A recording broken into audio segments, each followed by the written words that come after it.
একজন বুজুর্গ আল্লাহওয়ালা ব্যক্তি, উনি ওই এলাকায় ঘূর্ণিঝড় জলোচ্ছ্বাস আসার পূর্ব মুহূর্তে স্বেচ্ছাসেবকগণ সংকেত দিয়ে গেছেন যে একটু পরেই ঘূর্ণিঝড় হবে, যার যা নিরাপদ গন্তব্যস্থান আপনারা চলে যান। তো ওই লোকটি বলল, আমি যাব না, আমি আল্লাহওয়ালা লোক, বুজুর্গ ব্যক্তি, আল্লাহ আমাকে সাহায্য করবেন। তো সব মানুষগুলো যার যার নিরাপদ স্থানে তারা চলে গেল, কিন্তু উনি যায়নি। একটু পরেই পানি ওঠা শুরু করলো। পানি উঠতে উঠতে বাড়ি পর্যন্ত পানি উঠে গেল।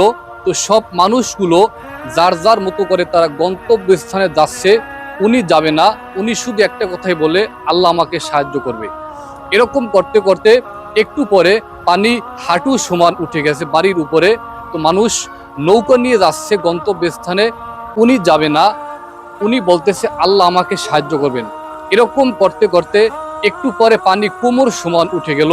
মানুষ নৌকা নিয়ে যাচ্ছে গন্তব্যস্থানে, ওনাকে ডাকার পরেও উনি বলতেছে আমি যাব না, আল্লাহ আমাকে সাহায্য করবে। এরকম করতে করতে পানি অনেক বেশি উঠে গেছে, তার টিনের চাল সমান পানি উঠে গেছে। তো এক লোক কলা গাছের ভেলা নিয়ে ভাসতে ভাসতে যাচ্ছে।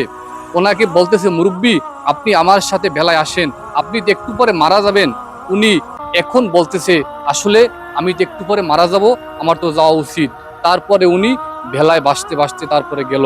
আসলে এখান থেকে শিক্ষা হলো, আল্লাহ তাআলা সরাসরি কাউকে সাহায্য করে না, কারো না কারোর মাধ্যমে আল্লাহ তাআলা সাহায্য করে থাকেন।